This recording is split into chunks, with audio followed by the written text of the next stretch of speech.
Greetings and hallucinations again. Today we're going to do part two or part two of making an image from raw to a final product. We'll see what happens today. Let me go ahead and share screen. And y'all know about West Coast School coming up. I don't need to advertise it too much, but being it's recorded, I'll let everybody see this. Shush. There we go.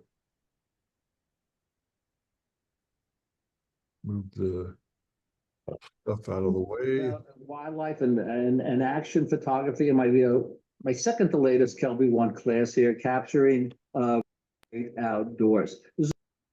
Hey, Gary, you can't two-time us there. So Suzette Allen, Mike Collins, Scott Detweiler, Michael E. Gordon, Joe Glida, Sandra Pierce, and the one and only Pete Rizak will be there for this year. Should be a fun week. It was fun last week at that hotel, so we need to come back again.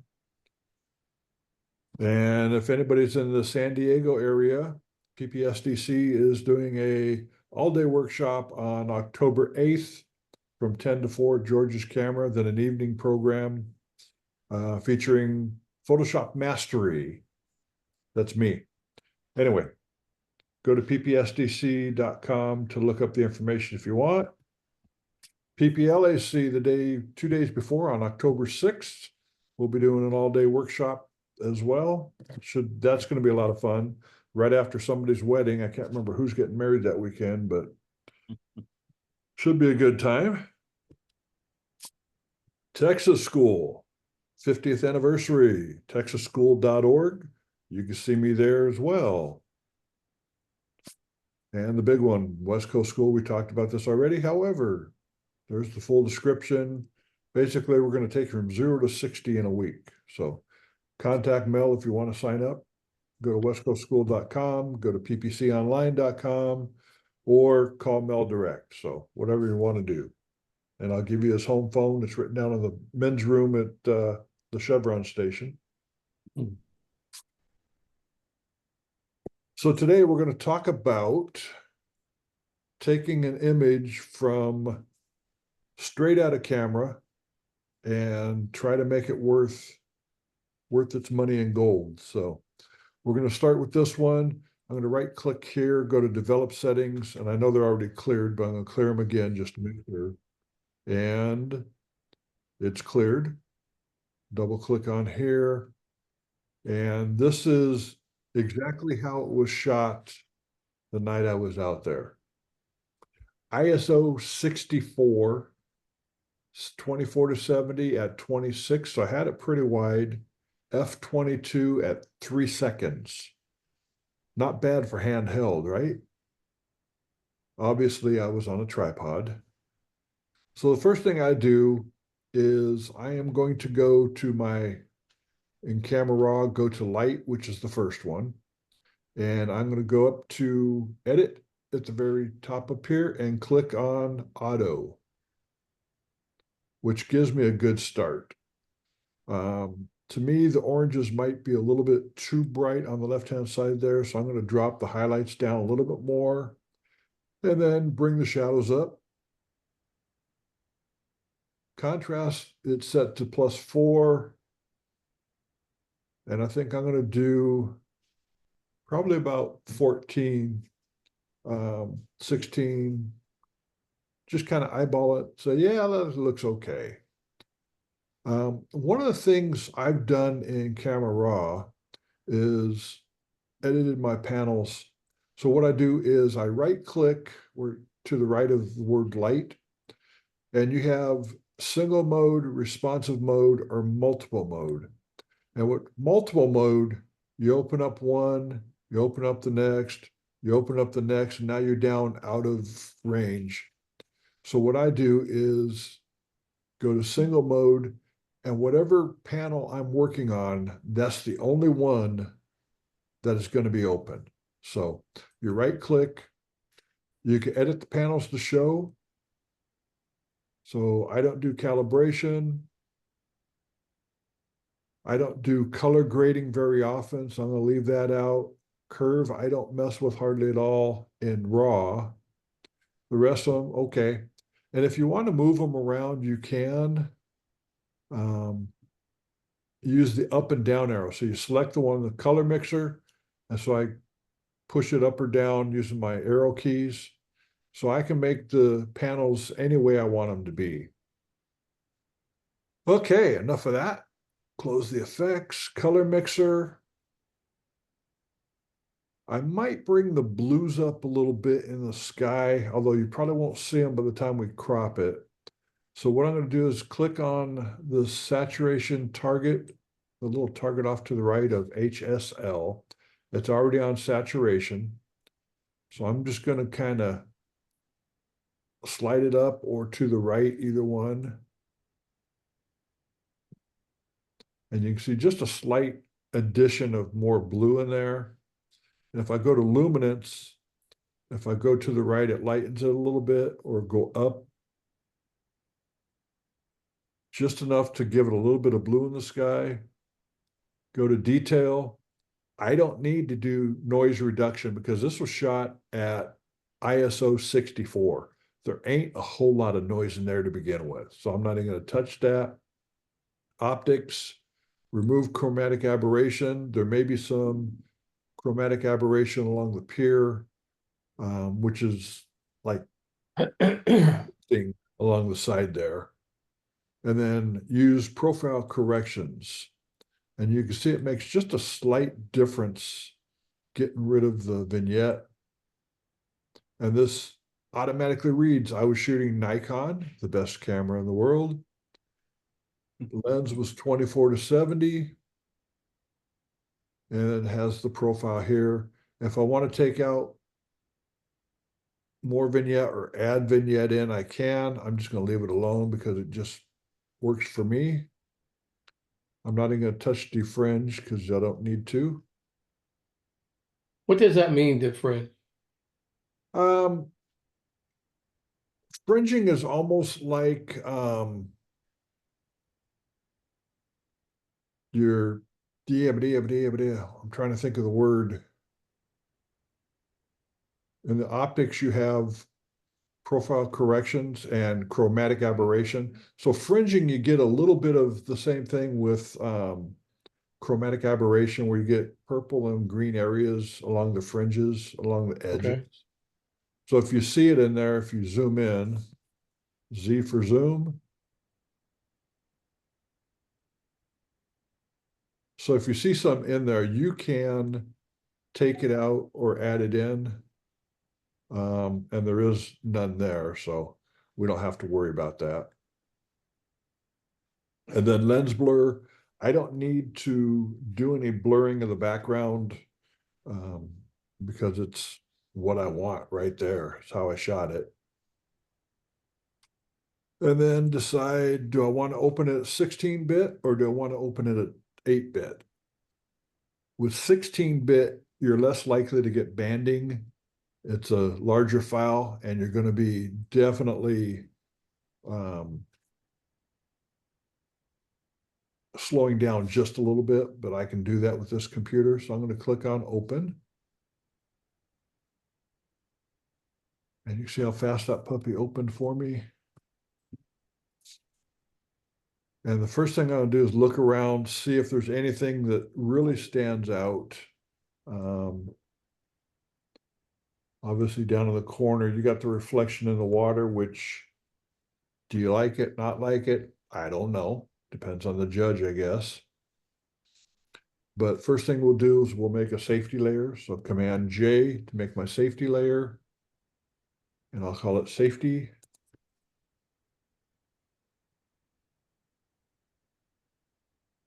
And taking a look at this, what am I going to do?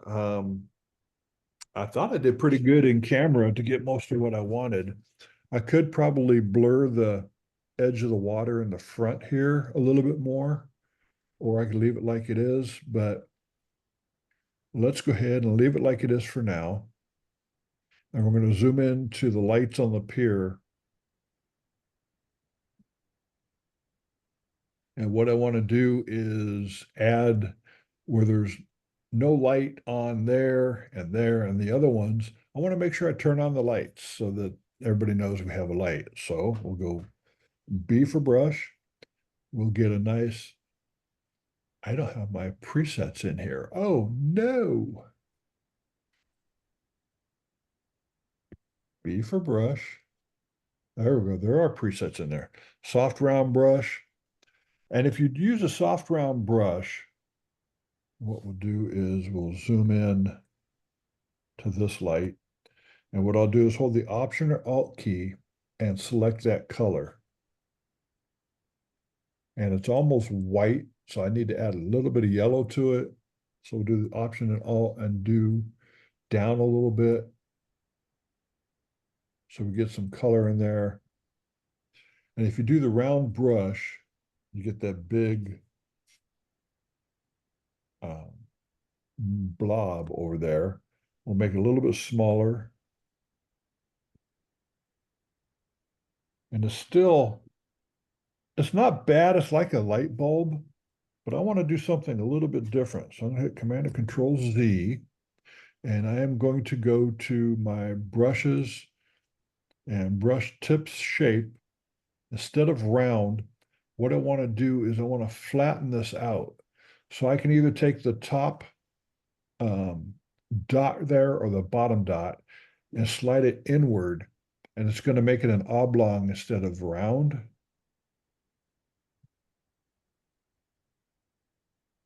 And let's go one step bigger, Command Z.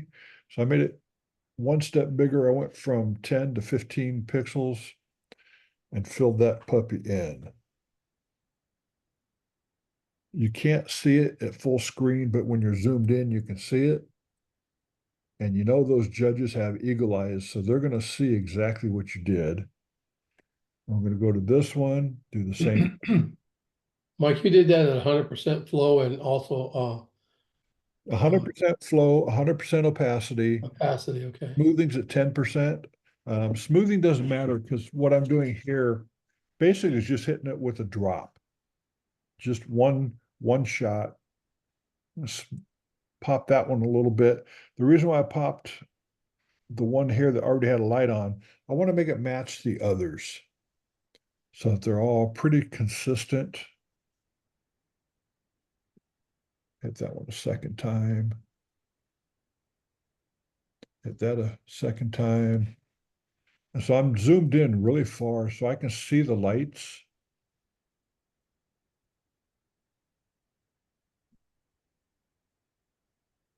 Go down to the end down here. It's just adding a touch of color so it's not bright white.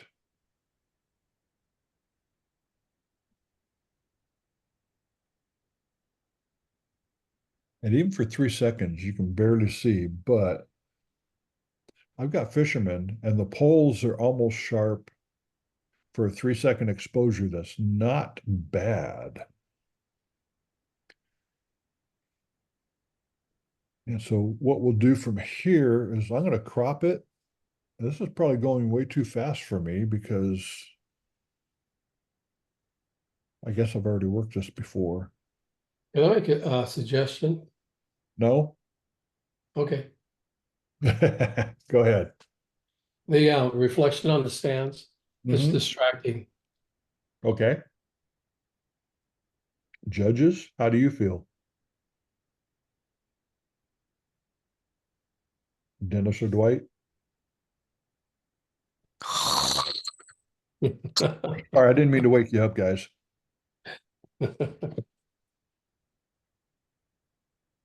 Dennis, you're muted. We still can't hear you. Okay. Well, I had such good stuff to say. Okay, we're listening. Anthony, would you kind of define what your thoughts are, what you're trying to say there? I guess I'm not following you exactly. On the bottom right-hand side on the sand, the reflection of the lights coming from the pier, from the light itself. The wiggly things, the Yes. little, Those are distracting to me. It's like, yeah, I'd like to see a clean flow go across and everything. When you see that, it kind of breaks it up and it's like, okay, Is there something else that I'm missing that should be there in the reflection? So I think by eliminating them, it gives it that clean look. I agree with you. I think, as a judge, I'm looking for more of a clean look, but Michael was bringing up, he was cropping it up more and some of that cropped off. And, but those lines are breaking up the dynamics of see right there, you don't even have them the way he brought them up there a second ago. They cropped out. So I wasn't even concerned the way he cropped it. But the way it was initially, because you have all that smooth water, then you do have that interjecting there. Dwight, do you agree? Yes, realistically, I would like to have seen that squigglies maybe toned down a little, toned down much more, so it wouldn't become a light trap. Because I remember judging at times, discussion came up like there was a reflection missing, so it held an image back. So I was just thinking, well, maybe tone it down, take away some of that opacity, if you're going for a judging. But I would like to have seen it clean instead of having that reflection. Well, the way it is now, I'm looking at it is now in the horizon is almost in the center, and the way Michael brought that up from the bottom and right above that, on that crop right there, then it took that horizon out of the center. This is nice. Okay, when I cropped it, what I didn't do is look at the horizon line. When I was looking just now, I'm looking at the horizon line going, that ain't perfect. So let's go ahead and hit escape. Go to straighten.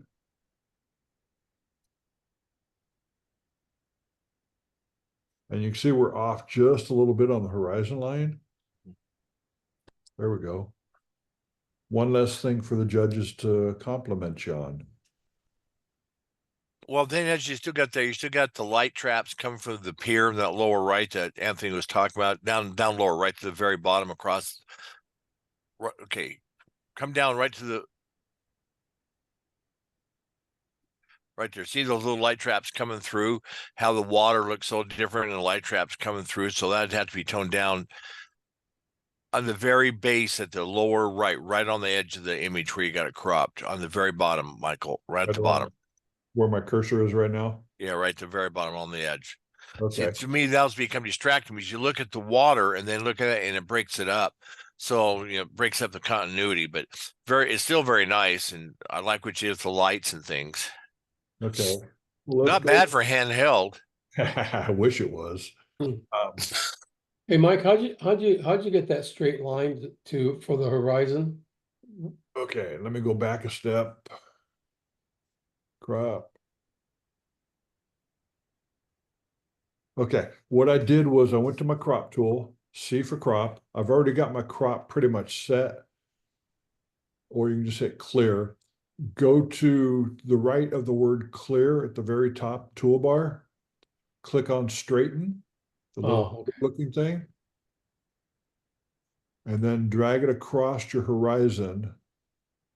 And I'm 0.7% off.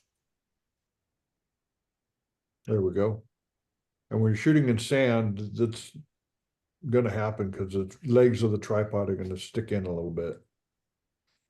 So now we've got that done. What I'll do now is I'm going to kind of darken the right-hand side. So I'm going to add a new layer by holding the Option or Alt key. Click on the plus sign down at the bottom of the layers panel next to the trash can.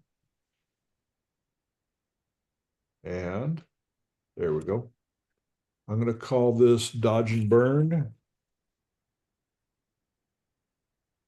And holding the Option key, you're allowed to name your layer right there. Color mode or mode, I'm going to change from normal down to either soft light or overlay. Both of them work just as good. And then you don't have to, but I was taught, the first time I was taught to do this was to add 50% gray in there and click OK. And you can see with the 50% gray, nothing changes when you turn it on and off. So we'll go into the brush mode, B for brush. And I'm gonna drop my opacity down to, let's start at 10%, hit the default colors. So I'll just hit D for default, or you can go down here and find that little bitty button on your colors for default colors and change it to black. B for brush, we'll make a bigger brush. And it's got to be a soft edge brush. I'm going to go back to soft round brush. I want it round. And then the areas where you have the highlights is where you're going to tone it down. So let's go 10%.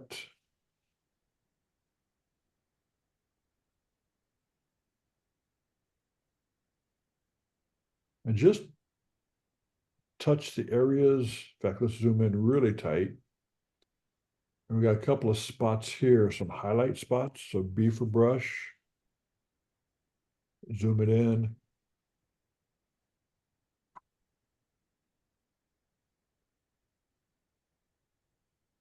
And I don't want to take too much out from under the pier, because I think you should have something from the background reflecting under the pier through the stilts.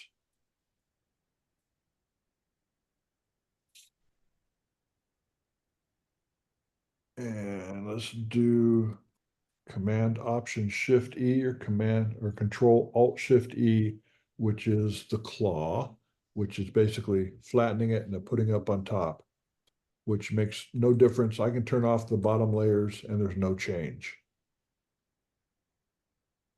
So the question comes up, do you want the pier going from right to left or left to right? So I'll hit Command and Control T. And what I'll do is I'll right click, flip horizontal. Now you have left to right versus right to left.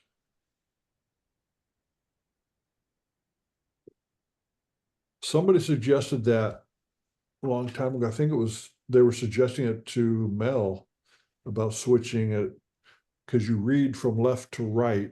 So put the pier going left to right. Correct. So my question is, if I do this in IPC, does that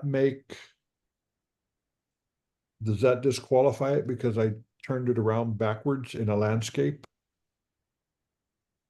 Did you have 1 foot in the air when you did it? Then Well, you're safe. my right foot was in the air, my left hand was in the air. Well, here's my feeling on the composition. That as you look at it now, that you go to you start in the dark end of the pier and you go out to the light, and my eye goes out of the picture, just keeps following that skyline out. But if you flip it back for me, Michael, yeah, just go back the other direction. Now you got the light area coming in, and you hit the end of the pier, and then you wander around through those lights in the pier and end up in the darker part on the far right. So compositionally, it feels stronger to me on this, because you got the clouds and lights coming in from the right, from the left to the right, and it just feels stronger. Maybe that's because how I saw it initially, but the other one, it just felt like you took a walk and you literally walked off the pier and off in the sunset. Yeah, I agree with this layout I feel is much stronger, because when we read a newspaper, the headlines are on the right side. So my eyes went directly to the pier on the right, and that diagonal line pulled me to look to the bright sky, because even of the angles of the leading line of the pier, and then my eyes go back to the dark areas, because my eyes just go back and forth. So I think this way, I like this format stronger than the second choice. Okay. It's kind of like being forced back into the image as well. When you go to the dark, you're okay, it's in the dark, I got to get out of there, it's too dark for me, and go back towards the light. Walk to the light, Michael. Come to the light. So let me get rid of that layer. Okay, now explain. I'm just going to address. Now, you use dodge and burn instead of any kind of cloning or remove tool or anything like that, because in the new landscape category, you can't do anything but dodge and burn and and take out some sensor spots. And personally, I think it's a little unfair that we're restricted to certain things. But there again, that's only my opinion. Those are the rules. We play by the rules. I know, but watch what you're Well, doing, just so A people lot know. of, a lot of us play by the rules. Some people, well, never mind. I'm not gonna go there. So Dennis, you're saying on the judging, I mean, as far as the judging, you're looking for if they can't, they could only do dodging and burning. You have to upload the raw file, and if they see too many things, and there's one other thing here, Michael, on the very bottom center, right along the line, that reflection of the sky coming into light, because come down right there, right below there. That would need to be toned down, in my opinion, just burnt down just a little bit, because if you put a mat or a board around this, that light area is going to be against a darker mat. I'm assuming you're going to put a darker mat around this. So then it's going to bring an area contrast and light to that there. See how much difference it makes just toning that down? Now, you'll notice, well, let me show you the difference. That's before, that's after. So you can see that we toned it down, not a lot. I think I toned it maybe twice, maybe 3 times. But if I hit my brush at 100%, and we'll tone it down here, that's 100%. And it's like, no, that's not going to work. So Control Z, Command Z. And if you do it at 10%, it's just a hint that you're doing it. It's not something that's going to be seen and noticed where it stands out. Well, starting low and build up gradually is a lot easier than trying to figure out how to take it down after you put too much on it. Yeah, well, you can always lower the opacity or the fill on the layer, but still, if you build it gradually, you don't see it, and you don't have to take it down. And if you decide, well, that's maybe too much, hit the X key and bring in white. White's going to be at 10% also. And you got a little bit of painting it back in.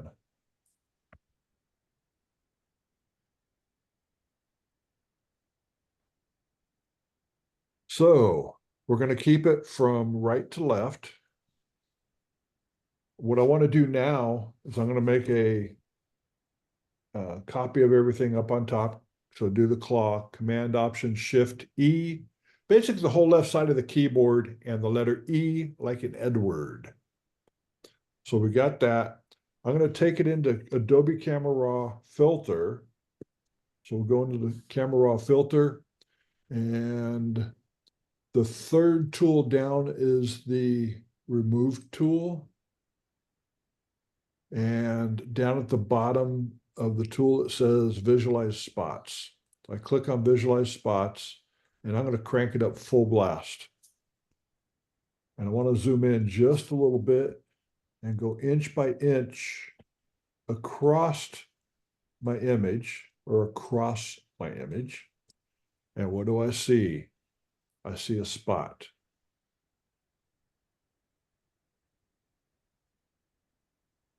Let me go. That takes care of that spot. And we're at the very edge. So we'll go down a little bit.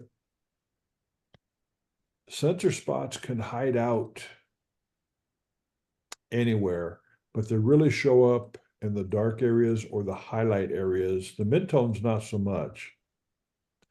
And you just go across the entire image nice and slow. Make sure that you don't have center spots.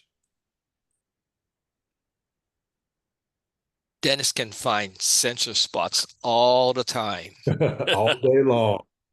There are some judges that are attuned to those, like instantaneous. So I would say that looks okie dokie. Go back into here, go to my color mixer. And I think I'm going to bring up the blue. That's wrong color. There we go, the blues. Kind of bring them up a little bit more, luminance wise and saturation wise. just to give it a more color up there in the sky. Just barely touching it. So we got rid of the one sensor spot up there. And now comes the area that I really suck at. And I'm first to admit it, and that's working on a presentation. So let's make it a little bit smaller. And I'm going to flatten my image. No, don't flatten your image. Did you save it before you flattened it? No, I'm not going to be entering this. I would say before you do anything, yeah, save it, back it up. In fact, let's go ahead and do that. Just thank you. It's in this folder. It's called Pismo Pier 2018, blah, blah, blah. So let's just make this Pismo Pier 2. Get rid of the rest of the numbers.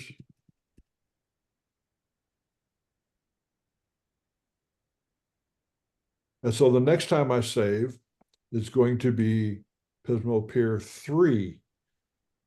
And then when I do the next one, it'd probably be Pismo Pier Final, and then Final 2, Final 3.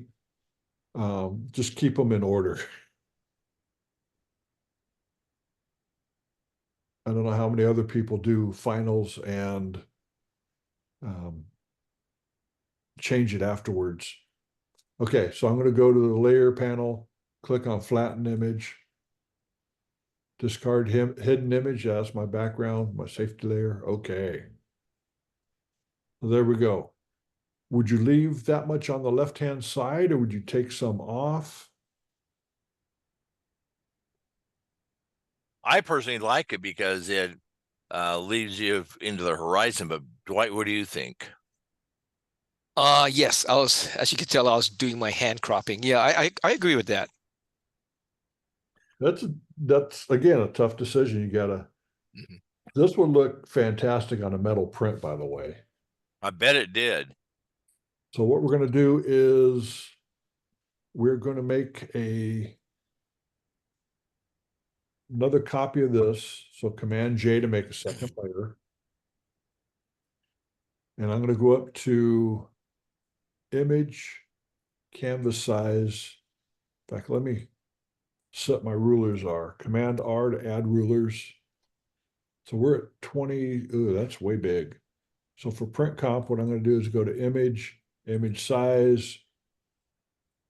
I'm going to change it from 7,900 pixels down to 4,000 pixels. And it made it nice and small for me. Now we'll go ahead and go to image, canvas size. I'm going to add, let's do 3 inches to start with, all the way around, which I know is going to be off and we'll need to fix it. Color, we're going to change. And I'm just going to hit 0 for my color, which goes to black. Click OK. And that 3 inches was way too much. Michael, did you take 0 on the black, or did you grab black out of the photograph? I actually did 0 for black. May I make a suggestion? Because to me, here's the deal. I see the black in the dock and underneath there. It's a warm black. 0 is a cool black, and it's going to create a contrast in tonalities.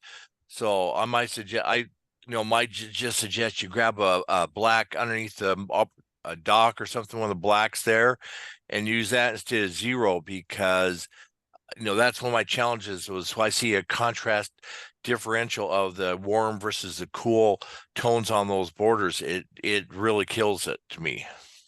That's good information. Thank you.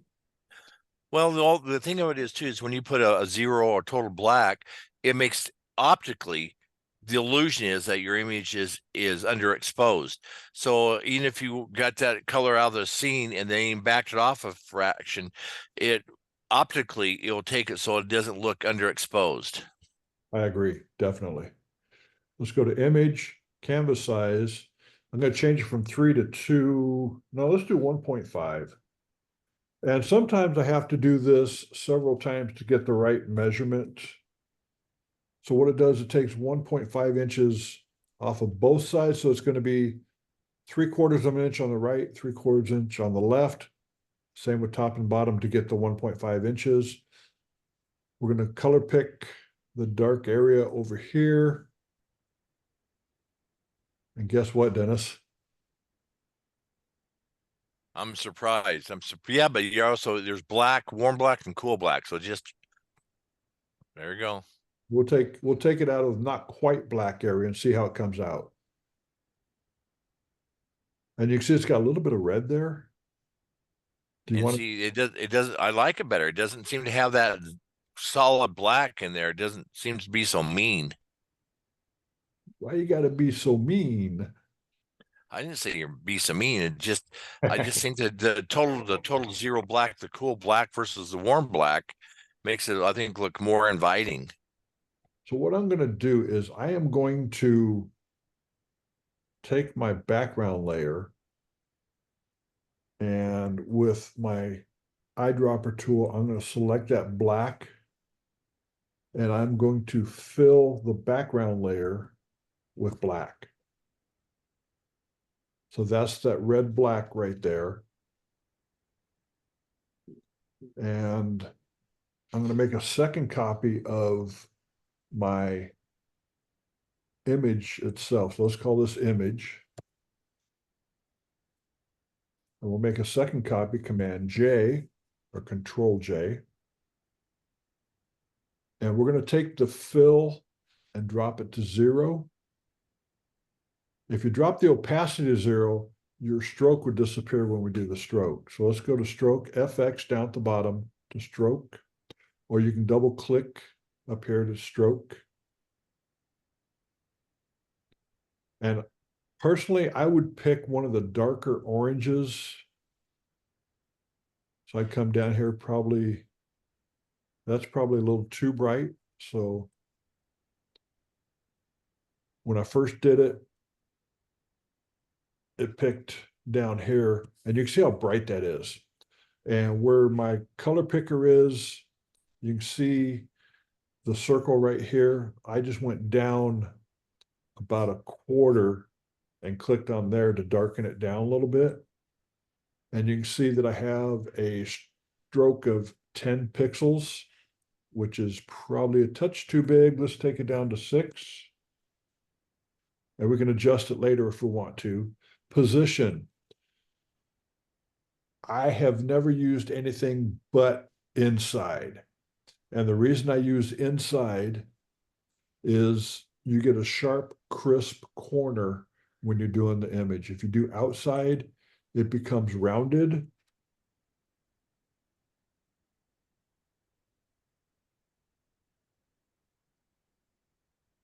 You can see the round corner there on outside. Inside, nice and crisp and sharp. And then if you go center, it goes in between, but it's not quite a sharp corner. So it kind of softens a little bit. So we'll do that. And I think that might still be too much. Let's drop it to 4 pixels. And we'll drop the color down another 10% or so. With the stroke, you want it to enhance your image, not take over your image. And so with the image copy, which is the top one with the stroke, I'm going to do a Command or Control T. So let's go back to full screen. And we'll go to Command T, which is free transform. Turn off your link. Let's go with 102, which gets it outside. We'll start with 102 on the top and bottom, and you can see it's like not even close. So let's go to 104. And it still needs a little bit as well. So let's go ahead and go 106. And now the side and the top are starting to match up a little bit.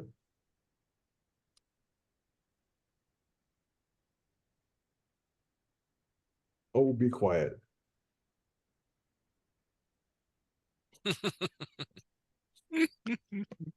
Why are you fighting with me? Okay, let's go to the hand tool. There we go. It didn't want to play with it in free transformation, but you can see it's not perfect, but if you go full screen, you don't really notice it. And for me, I like putting my stroke or my presentation line outside of the actual image, not on top. If you do it on top, sometimes what will happen is your stroke will get lost in the image itself and disappear in the color. So something to think about when you're doing your stroke.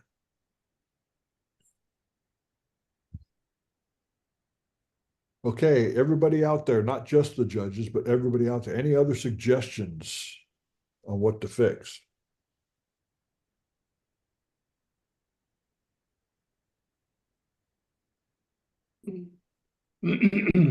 I would just take the poles, the fishing poles out of the, I would remove them. I leave the guy, but I would take out the fishing poles. Okay, if I take out the fish, can you really see them at this level? Well, Dennis will. Why you guys? Okay, let's zoom in. But you know, to me, that it's a story because I can see the guy in there. I can see it's a story for me. Mhm. Because then then you're going to take out the guy because then it's going to be a blob on the end. And Michael is correct because you know we can't zoom up when we're judging them. So Okay, that's full screen on mine. I can see, if I look close, I can see a fishing pole and a guy there, I can too. but you have to really look close. Does it distract from the image? How often do you see a guy fishing on the pier?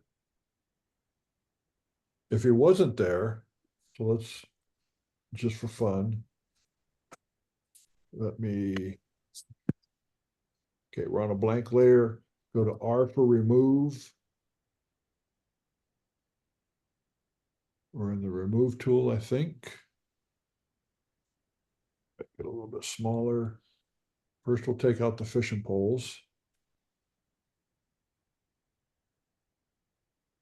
Let's take out that fishing pole.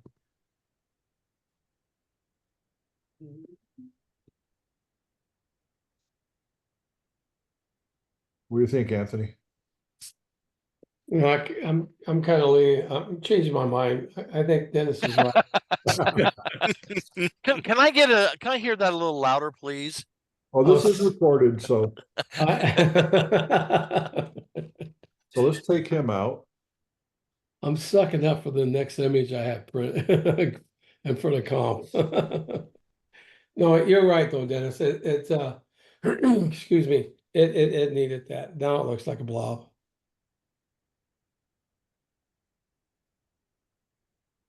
Excuse me. Michael, can you hear me this time? What's that? You can hear me, good. No, I can't hear you. Go ahead.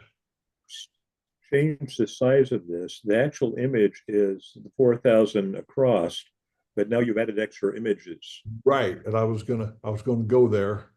Okay, after the changes. Let me make sure I got all the remove tools out. Okay, fishing poles are back. Good there. You notice Bruce brought up a good point. When I did my crop, I cropped it at 4,000, resized it to 4,000 pixels. If I go to image size now, it's 4460. So what I have to do is resize it to 4,000 again, because I added on 460 pixels with the black border going around it. So I that tend to, I tend not to do the changing of size until I've got basically everything ready, because I've had cases before where the resizing process will generate halos. Okay.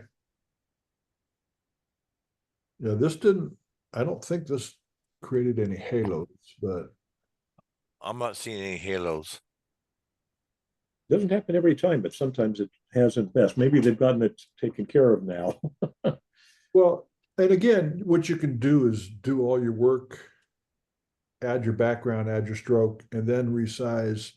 And you need to be careful when you resize after you do your stroke, if your stroke is on a separate layer, because sometimes it will make the stroke go wonky when you do that. I've had the stroke get super big when I resized it smaller. When I went down in pixels, my 4 or 5 pixel stroke ended up being looking like 8 or 9. So you got to be careful of that as well. Yeah, it's important not to have that stroke glowing, because that's one of the things I think Dwight and I see a lot, is that people put the stroke in there and you went in on the color picker and you brought it down twice in different colors. And if it was up there, see, to me, that is like, whew, that hurts. And it's the wrong color. That I clicked out of the sky. So it's a picture. I know, but I know, I yeah, know. but I agree. But you hear people saying, well, I picked out of the picture. Well, look at the stroke number 1, and let's go to stroke again.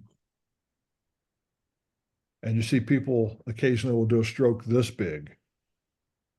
And it's like, okay, what's the first thing you see in this image? You see the stroke versus you see, I want you to see my image, because I thought this was a wicked cool image. And when you tone it down, the stroke is there and it's an accent, but it's not like adding a whole head of garlic versus a clove of garlic. It's a supporting cast, not the main feature. Exactly. What did I do to layer 1? and the Emmy Award goes to Donald Duck. And so with this art piece, I'm going to go to brush, go to my presets, Collins logo, sample one of these nice oranges up here, take my brush down, and I'm going to turn it a little bit.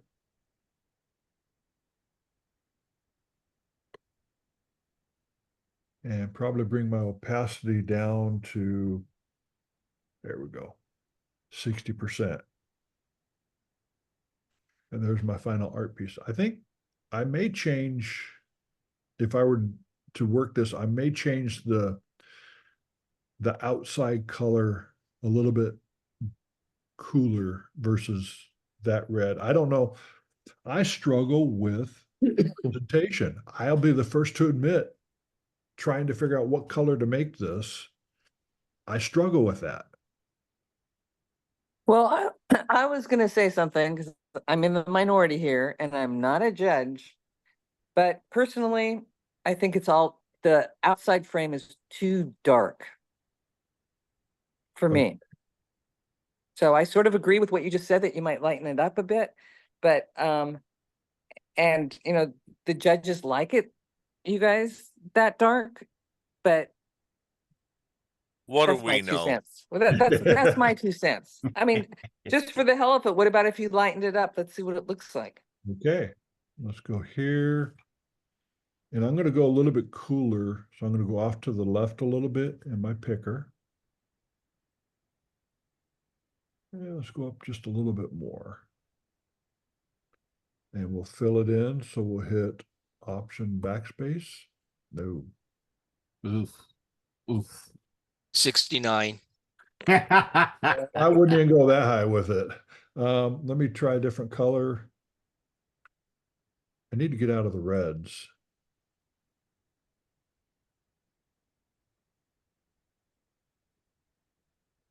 That might be too bright too. I'm not sure. So we'll see what happens. Turn off the stroke for now. I don't know where should I go with it? What do you suggest? Well, you got your colors fighting against each other. You know, you got Mhm. kind of that color in the sky. You're gonna, that's one thing Sherry teaches in her presentation class is the Nautilus colors versus your contemporary colors, and your colors are fighting against each other there. And that, for me, that would be a hard no. Yeah, I'm struggling. I want to keep it close to black, I think. Which Can you allows, just for the hell of it, make it white? yes, I can.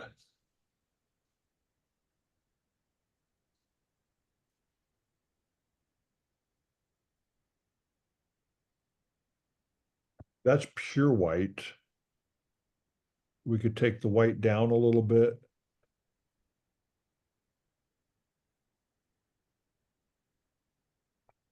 So it's not super bright. Michael, bring it down into the mid-tone grays, because then you're going to kind of kill the difference between the black, or the 255 and the 0. Bring it down about a third of the way or halfway down in the grays and just take a look. And for what I'm doing is I'm hitting Option backspace or Option delete to fill in the primary color, my main color, which is gray now. I'm changing it there. See, one thing that does for me, it makes me look at the picture. The picture is really popping out to me, as opposed to when it's really dark. And then I'm sort of like in this dark tunnel. Okay. Why don't you try a little bit darker gray?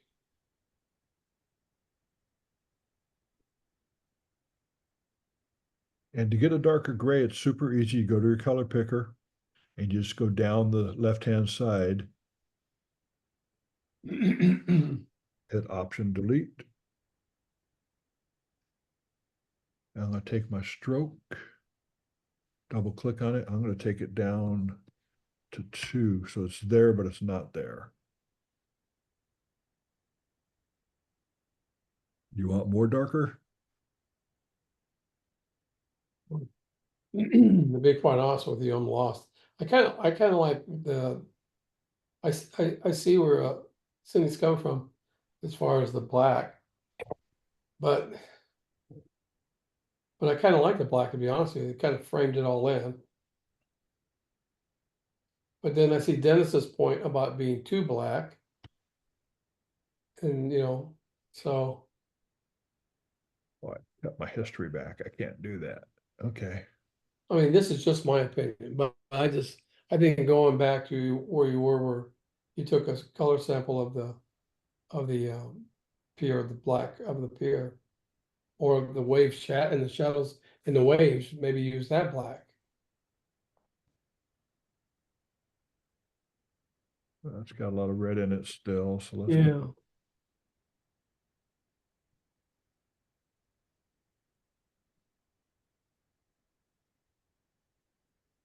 Hmm.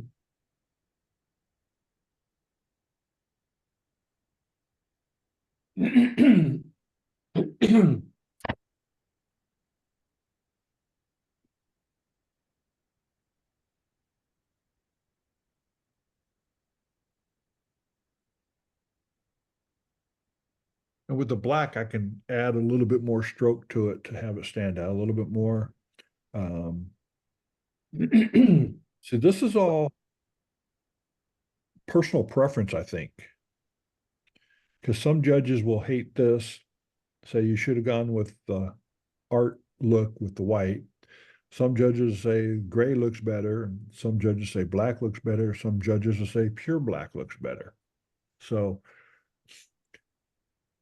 there is no correct answer. It's what makes you happy when you turn it in and make it look good.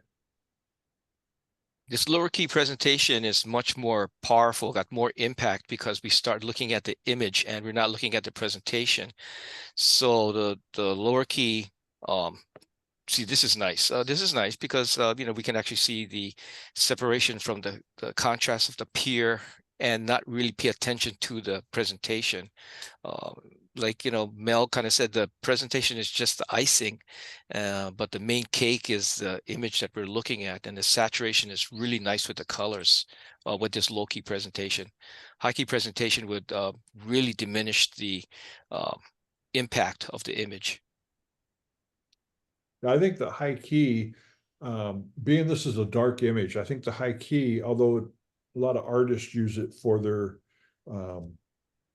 their hangings, I think it's the brightest thing out there. So the darker will make these colors pop a little bit more, I think. That's just personal opinion. And you notice one thing I didn't do, and I don't think I really need to do it. Let me do it just for fun anyway. Go back up here, make a copy layer of everything. Go to filter, topaz, sharpen. Just to see how much it crunches.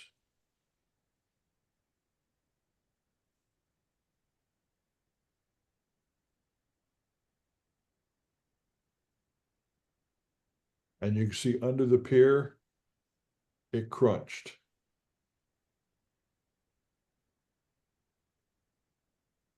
We'll fade it 50, 56, it's still crunching under there. So you have before and after. You get a halo around the top of the pier with the sharpen. So the word to the wise is be careful how much you sharpen when you do this. Let's do. Where'd you photo? Where was this at? You photographed? This was at Pismo Beach Pier, 2018. It was about 6 years ago I shot this. I was at home, looked at the sky, told my wife I was going to the pier, asked her if she wanted to come with, and she did not, which is okay with me. And I just flew up there, and about an hour away, I had plenty of time to get there and get ready. Little girl decided she wanted to swim and play in the water in front of me, and mom told dad to go get her, and he started playing in the water with her. When the sunset really hit, I asked them nicely to please not do that and go away, which they did. Probably to go call the police when I pulled my gun out. Just kidding. So. You're in California. Yeah, I was in California. Yes, I was. Can I take a screen capture? So I want to enter it. Okay. Michael, you haven't entered this in yet? I entered this in IPC last year, or not this particular one, but one similar to this. And it finished in the round of 32. It actually was at the original score scored it at 15. And I got bumped out in the first round. So that's why I'm not worried about showing it off right now. But I've got. Well, it's a lovely shot. Thank you very much. Yeah. I've probably got 15 or 20 images just like this that I can say, well, it's a different image. Yeah, but hang this in some restaurant on a metal print and make hundreds of dollars beats the heck out of that 15 rated image, right? Big time. Yep. Big time. Yeah, this was one of those lucky nights when you get out there and everything just goes perfectly together. Nice job, Michael. Thank you. Very nice. Very nice. Any other questions, comments, concerns? I have a question about saving the image, saving all things. Would you rather go with a PSD or would you go with a TIFF? I used PSD all the time when I'm saving, because that's the natural format to Photoshop. Mm-hmm. TIFF will save pretty much the same thing with layers and everything. I don't think you'll see any difference. I just use the